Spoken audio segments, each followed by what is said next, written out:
Rain hammered against the windows of St. Mercy Hospital like fists demanding to be let in.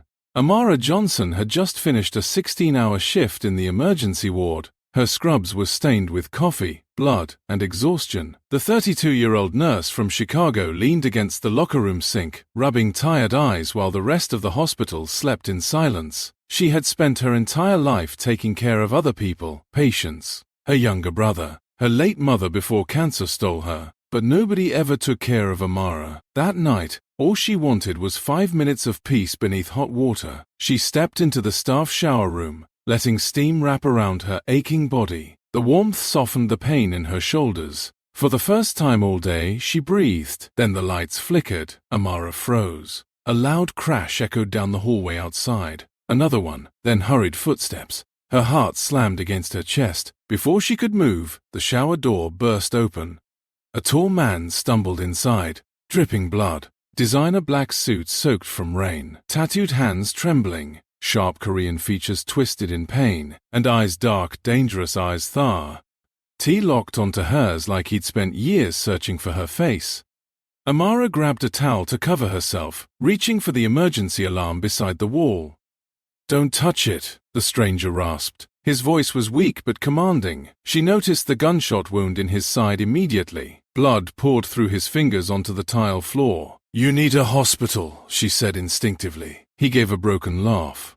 "I'm already in one." Then suddenly, the man swayed. His lips parted softly. "My love," and he collapsed unconscious at her feet. Amara stared in disbelief. Outside, distant shouting echoed through the corridor. Men were searching for him. Without thinking, she dragged his heavy body behind the maintenance wall beside the showers just seconds before two armed men stormed past the locker room entrance. She held her breath. One of them barked in Korean. The other answered angrily before both disappeared down the hall. Only then did Amara look back at the stranger bleeding beside her. Every instinct screamed that this man was dangerous, but the nurse inside her saw something else, someone dying. And Amara Johnson had never walked away from someone in pain, when she should have.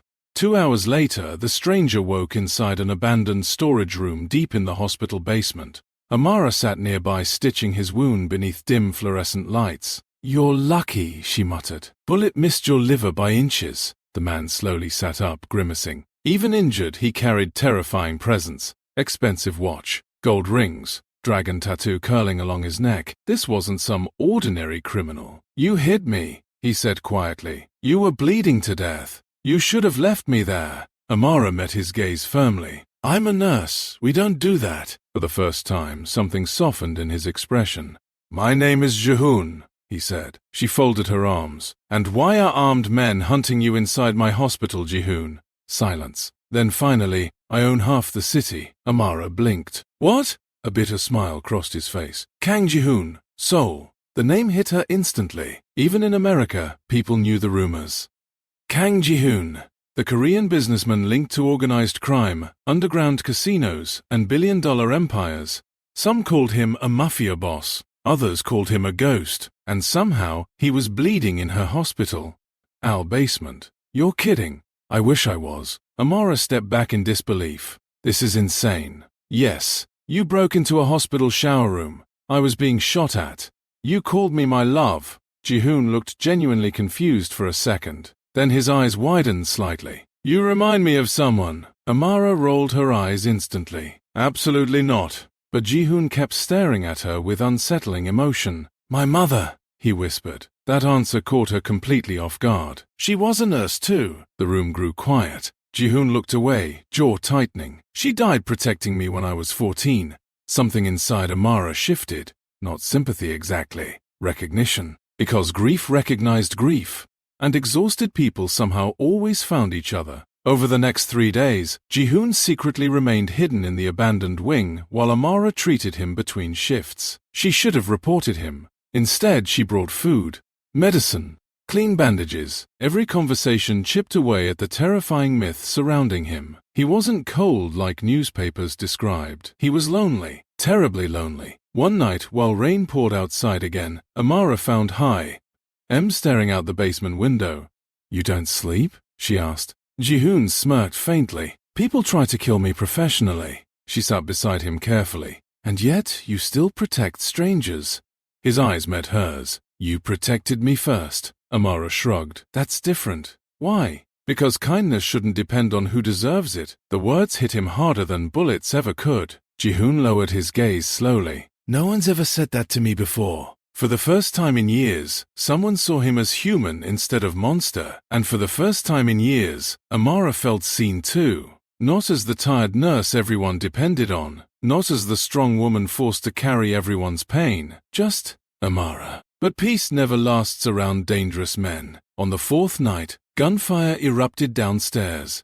Ji-hoon instantly stood. They found me. Amara's stomach dropped. Black SUVs surrounded the hospital outside. Rival gang members stormed the emergency entrance. Patients screamed. Doctors ran. Chaos exploded everywhere. Ji-hoon grabbed his side painfully, still weak from surgery. You need to leave, he told her. No. His voice sharpened. Amara, you can barely stand. And they'll kill anyone helping me. Before she could answer, armed men burst into the corridor. Ji-hoon pulled Amara behind him instantly despite his injuries. Bullets shattered glass. Doctors ducked, screaming. And then something happened that Amara would never forget. Ji-hoon, feared by entire criminal empires, used his own body to shield. Not himself. Her. The man everyone called Monster was willing to die protecting a nurse who showed him kindness. Police sirens wailed. Outside moments later, the attackers fled. Silence returned slowly. Ji-hoon collapsed against the wall, breathing heavily. Amara rushed to him. You idiot, she whispered tearfully. His hand weakly touched hers. For once, his voice carried no power, no Mafia authority, only honesty. Nobody's protected me in a very long time. Amara looked at him through tears, then quietly answered, maybe you just met the wrong people. 3 months later, St. Mercy Hospital received an anonymous donation large enough to rebuild the entire pediatric wing. New cancer machines, free treatment programs, staff bonuses. Nobody knew where the money came from, except Amara. A small handwritten note arrived with flowers at the nurse's station, for the woman who reminded a broken man what humanity feels like. Ji-hoon. Amara smiled quietly, touching the note against her heart, while children laughed in the newly renovated hallway nearby. And somewhere across the world, a feared Mafia boss finally understood something power could never buy. Sometimes the people who save your life don't use weapons.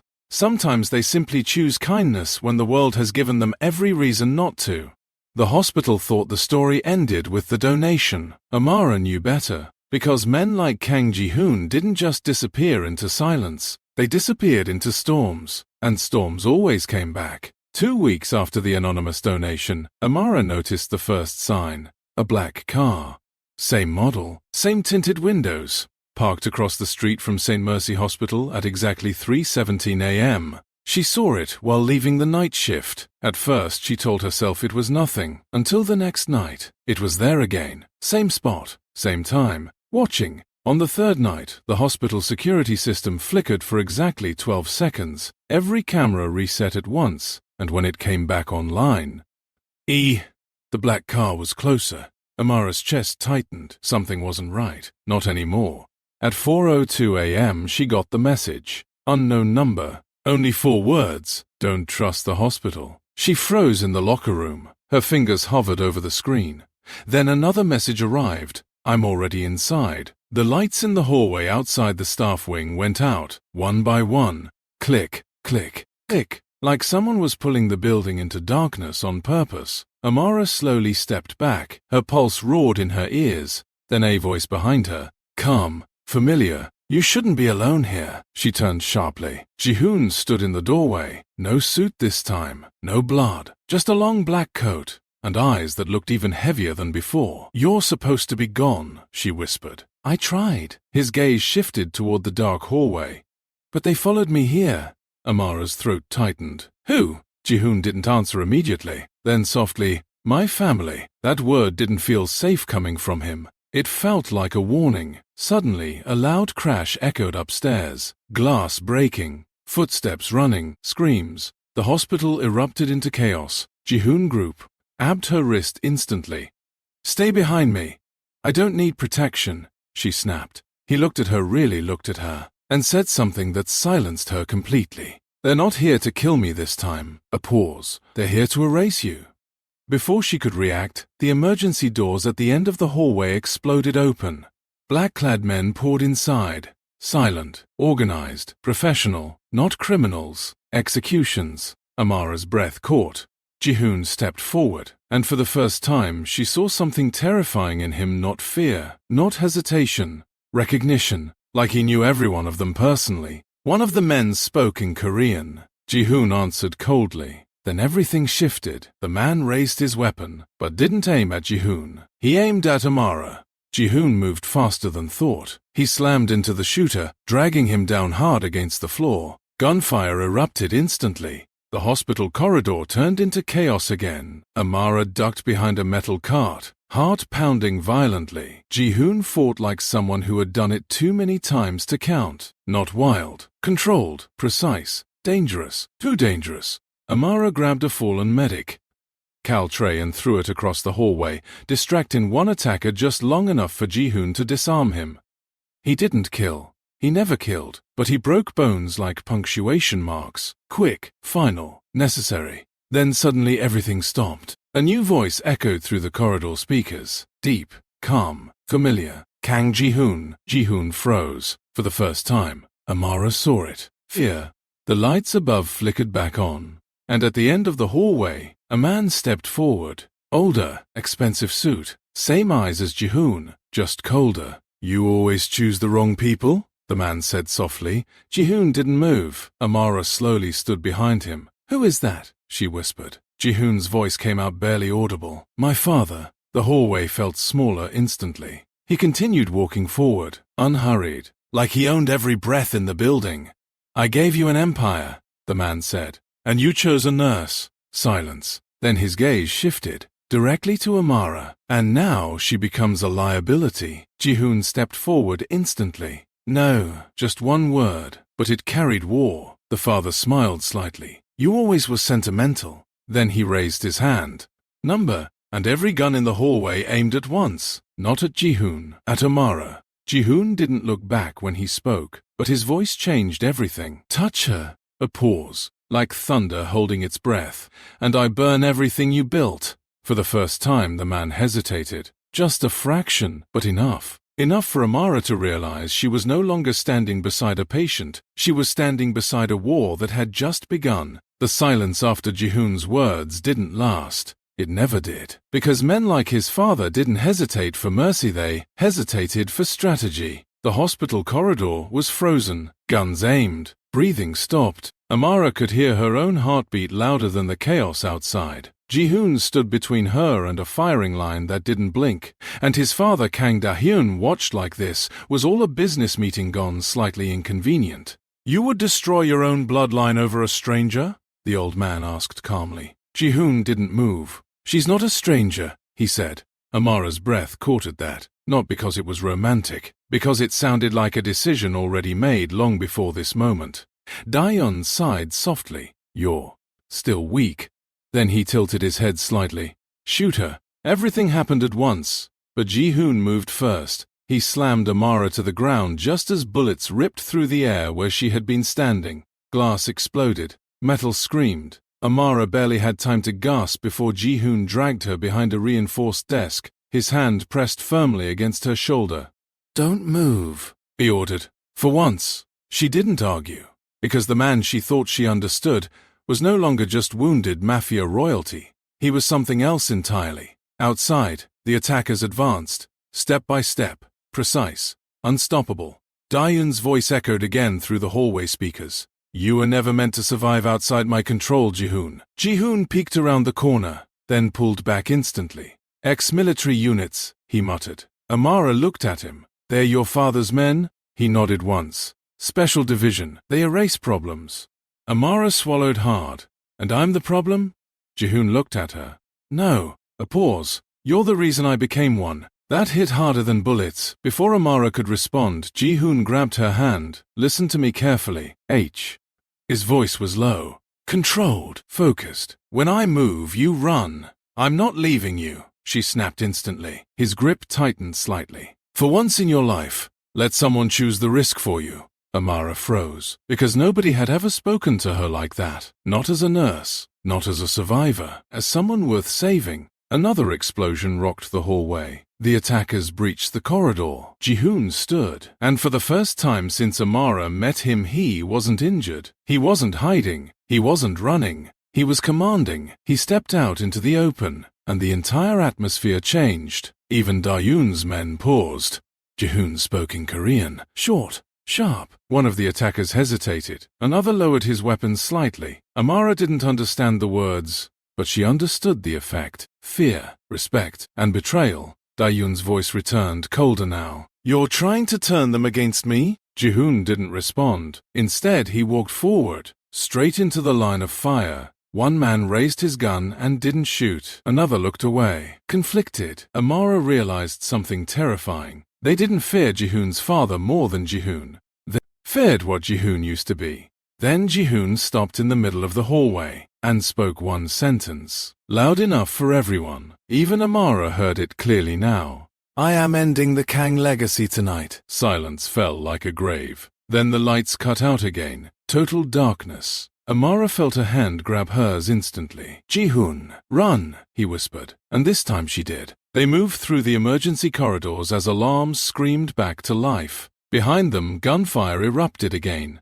But different now. Not controlled, not ordered. A civil war inside a family that built an empire on silence. They reached the stairwell. Amara stopped, breathing hard. "Where are we going?" she asked. Ji-hoon didn't answer immediately. "Then there's only one place my father won't follow." Amara looked at him. "And where is that?" Ji-hoon met her eyes. "The truth." Above them, the hospital shook again. Below them, the empire began to crack. And for the first time, Ji-hoon didn't look like a man running from his past. He looked like a man walking straight into it. The stairwell doors slammed behind them. Metal echoed like a final warning. Amara's breath came in sharp bursts as she followed Ji-hoon down into the lower levels of St. Mercy Hospital, places even staff rarely entered. The air changed immediately. Colder, heavier, like the building itself was hiding something. "Where are we going?" Amara asked again, trying to steady her voice. Ji-hoon didn't slow down. "Under the hospital." "That's not an answer." He glanced back once. "It will be." They reached a maintenance door marked authorized personnel only. Ji-hoon pulled a keycard from his pocket. Amara stared. "You had access to this place the whole time?" "I built part of it," he said quietly. That made her stop. "Built it?" He didn't explain. Just swiped the card. The door unlocked with a heavy mechanical click. Behind it was darkness, a narrow concrete staircase spiraling downward. No hospital sounds anymore, only silence, and something worse, a faint hum, like machinery still breathing underground. They descended, step after step, until the hospital above them felt like another world entirely. At the bottom, Ji-hoon stopped in front of a steel vault door. Old, reinforced, not part of any official hospital blueprint. Amara frowned. "This isn't medical infrastructure." Ji-hoon's jaw tightened. "Number." He placed his hand on the scanner. It lit up instantly. "Biometric match." Amara's eyes widened slightly. "You said you were hiding from your father." "I was," he interrupted. A pause. "But this place is also his." The vault opened. A deep mechanical groan echoed through the underground chamber. Inside was not a storage room. It was a control center. Monitors, servers, files stacked in encrypted systems, and one massive screen in the center displaying a single name. Kang Global Network. Amara stepped inside slowly. "What is this?" she whispered. Ji-hoon didn't answer immediately. Then the real hospital. He walked toward the central console. "St. Mercy is a front," he said. Amara's stomach dropped. "What are you talking about?" Ji-hoon's fingers hovered over the controls. "This hospital treats patients." "Yes." A pause, "but it also tracks them." He tapped the screen. Files opened. Medical records, financial transfers, encrypted identities. Amara's breath caught. "These are patients' files." "Not just patients," Ji-hoon said. "Witnesses, targets, people who disappear after they leave here." Amara shook her heel. No, that's not possible." Ji-hoon turned to her fully now. His voice lowered. "It's not just possible. It's my family's business model." Silence hit the room like a physical force. Amara stepped back. "This is illegal." Ji-hoon gave a bitter half-smile. That word doesn't exist in my father's world. He pointed at a file. See that? Amara looked. Her name appeared briefly in a restricted access log. Her heart stopped. Me? Ji-hoon nodded. You weren't random. A pause. You were selected. The room felt colder. Amara's voice shook. Selected for what? Ji-hoon hesitated. For the first time since she met him, he looked uncertain. Then he said it. To keep me stable. Amara stared at him. You're telling me I was assigned to you? Ji-hoon didn't deny it. The nurse who treated me in the past, my mother's friend, she recommended someone compassionate. His eyes darkened. They chose you because you wouldn't ask questions. A painful silence followed. Amara felt something crack inside her understanding of everything. All of this, the shower, the shooting, it wasn't random. Ji-hoon stepped closer. No, his voice softened slightly. But me, meeting you like that. A pause.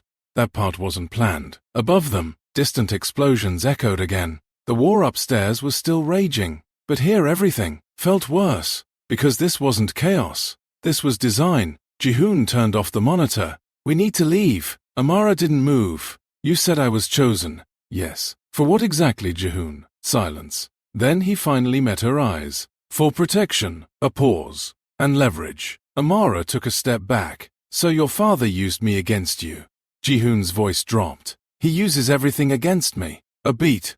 But you. His expression changed slightly. You became the one thing he didn't control. Another explosion shook the ceiling. Dust fell. The system alarms started flashing red. Lockdown initiated. Ji-hoon grabbed her wrist instantly. They know we're here. Amara swallowed hard.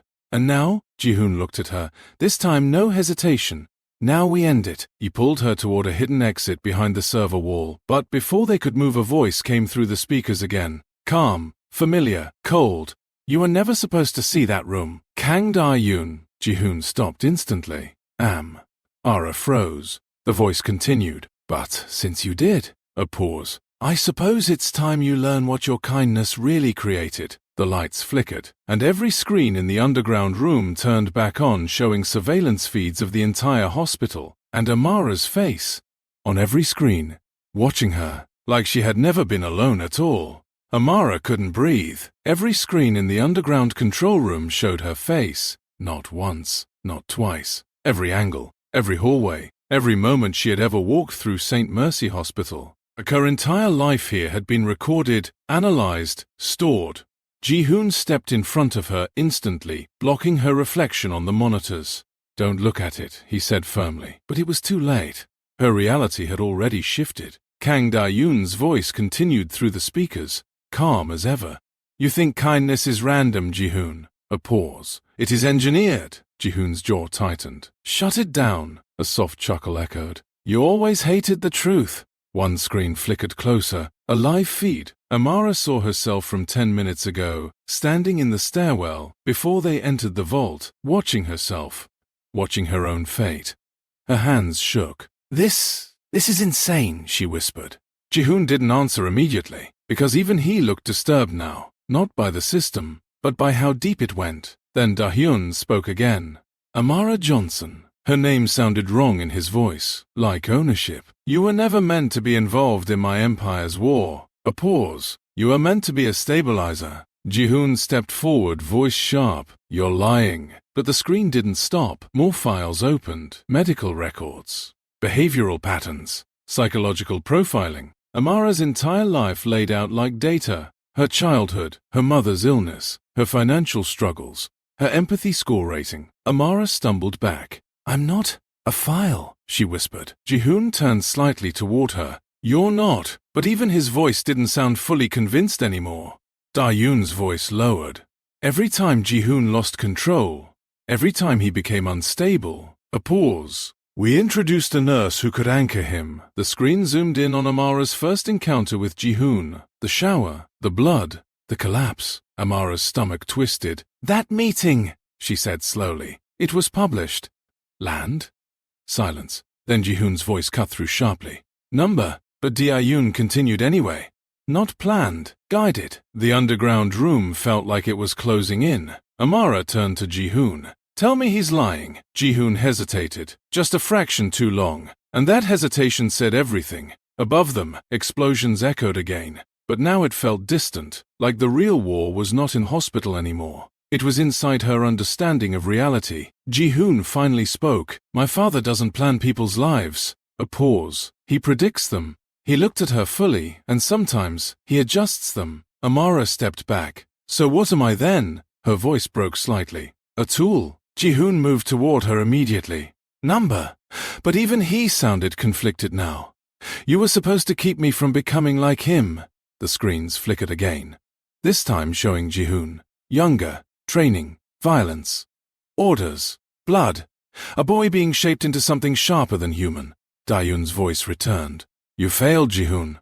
A pause. "Because you fell in love with the variable." Amara froze. Ji-hoon's expression tightened instantly. "Don't say that." But the system didn't stop. One final screen lit up, a recorded conversation. Ji-hoon's father speaking with executives. If she bonds emotionally with him, she becomes the leash. Amara felt her chest collapse inward. Leash, not nurse, not protector. Leash. Ji-hoon suddenly moved. He slammed his hand onto the console. The room shook. Systems flickered, but the screens didn't die. Instead, they multiplied. Hundreds of Amaras. Every possible angle, every possible outcome. Every version of her life being watched. Then Dayoon's final message appeared. "You were never a coincidence.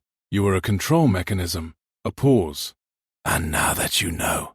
The lights dimmed. Emergency locks engaged. Click, click, click. The vault sealed itself. Amara looked at Ji-hoon. For the first time, he didn't have an answer. Outside, the war above intensified, but inside the underground vault something far more dangerous had already begun, because Amara wasn't shaking anymore, she was thinking, and the moment she stopped reacting, the system no longer knew what she would do next. The vault doors sealed with a final metallic thunder, no exit, no signal, only the hum F servers and hundreds of Amaras staring back from the screens like ghosts trapped in glass. For the first time since this nightmare began, silence had weight. Amara stood still, not shaking anymore, not crying, just watching the system that had been watching her all her life. Ji-hoon noticed the change immediately. "Amara," he said cautiously. She didn't answer. Her eyes moved slowly across the monitors, analyzing, not emotionally, clinically, like a nurse looking at a failing patient. "You said I was a stabilizer," she finally said. Her voice was calm. Too calm. Ji-hoon stepped closer. "That's what he built you to be, not what you are." Amara nodded slightly. "Then let's test that." Ji-hoon frowned. "Test what?" She turned toward him. "Whether I stabilize him or break his system." Above them, Da-hyun's voice returned through the speakers again. "You're adapting quickly, Amara." A pause. "That's expected." The screens flickered. New data streams opened. Predictive models. Behavioral outcomes. Ji-hoon stepped forward. "This ends now." But Amara raised a hand slightly. "No." He froze. She looked at him not as a victim anymore, but as someone seeing the structure behind everything. If everything he built depends on predicting people. A pause. "Then we stop being predictable." Da-hyun's tone sharpened slightly. "That is not how you were designed." Amara smiled faintly. It was the first time she smiled in this entire nightmare. "Then you designed wrong." She walked toward the central console. Ji-hoon followed. "Amara, don't," she interrupted him. "How does it track me?" Ji-hoon hesitated. "Patterns, stress responses, emotional triggers." She nodded. "Good." Amara pulled off her hospital ID badge, dropped it on the console. It clattered softly. Then she said something that made Ji-hoon go silent. "Then let's stop responding normally." She turned toward the surveillance feed showing herself. Every version, every monitored moment. And slowly she did the opposite of what the system expected. She stopped reacting like herself. No panic, no fear response, no emotional spikes, just stillness. The monitors flickered, one by one. Data streams destabilized. Ji-hoon stared. "What are you doing?" Amara's voice was calm, confusing it. Above them, alarms triggered. System deviation detected risk mode. El collapsed. Dayoon's voice sharpened for the first time. "Stop this." Amara tilted her head slightly. "Why?" A pause. "Isn't this what you wanted? Predictability?" The system struggled. Screens began recalculating, but Amara wasn't giving it anything to read. No emotional output, no standard behavioral response. She was becoming a blank variable, Ji-hoon watched her carefully. You're overriding the model. Amara nodded. It only works if it can predict human reaction. A beat. I'm not reacting. Dayoon's voice turned colder. Ji-hoon! A pause. Control her. Ji-hoon didn't move. For the first time, he didn't obey. Amara turned toward him. Your father doesn't control people. She said it clearly. He controls expectations. A pause. So let's remove them. She stepped closer to Ji-hoon, looked directly into his eyes, and said softly, Tell me not to save you. Ji-hoon froze. What? Amara repeated it. If I'm the leash, then cut it. Silence. Even the system seemed to pause. Then Ji-hoon spoke, voice low. I can't lose you. Amara nodded. That's the prediction. A beat. Now break it. For a long moment, Ji-hoon didn't move. Then some. Everything inside him shifted. Not strategy, not calculation, choice. He stepped back and said the one thing the system never anticipated. Then don't save me. The monitors exploded with static.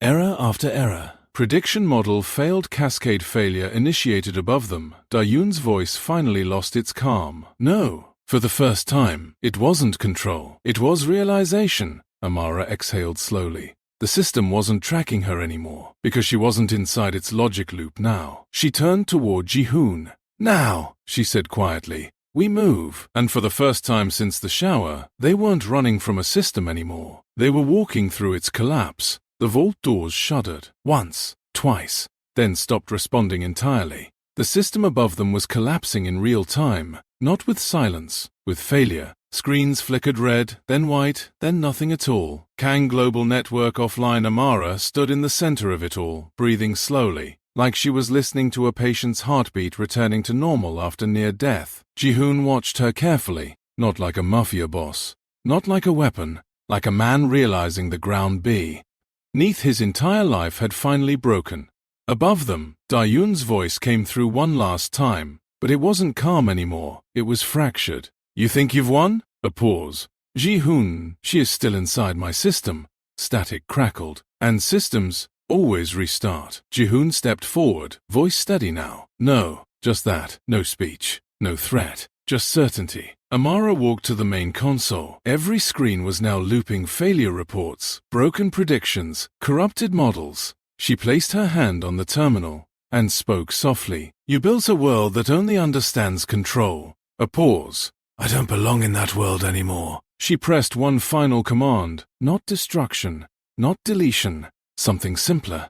Disconnect. The entire underground facility went silent. For the first time, no hum, no data, no watching eyes. Just darkness and breath. Above them, somewhere in the hospital, alarms stopped screaming. Gunfire faded. Footsteps scattered. And then nothing. Ji-hoon turned toward her slowly. It's over, he said quietly. Amara nodded, but her eyes weren't fully relaxed yet, because endings like this never felt real. Only quiet, temporary. Why quiet? They climbed the emergency stairs together, step by step, until the hospital lights finally came into view again. St. Mercy was damaged, but standing. People were alive. That alone felt unreal. Outside the building, early morning light was breaking through the storm clouds. Rain had stopped. The air smelled like wet concrete and something new. Possibility. Amara stepped out first. She looked at her hands. The same hands that had been used as a leash.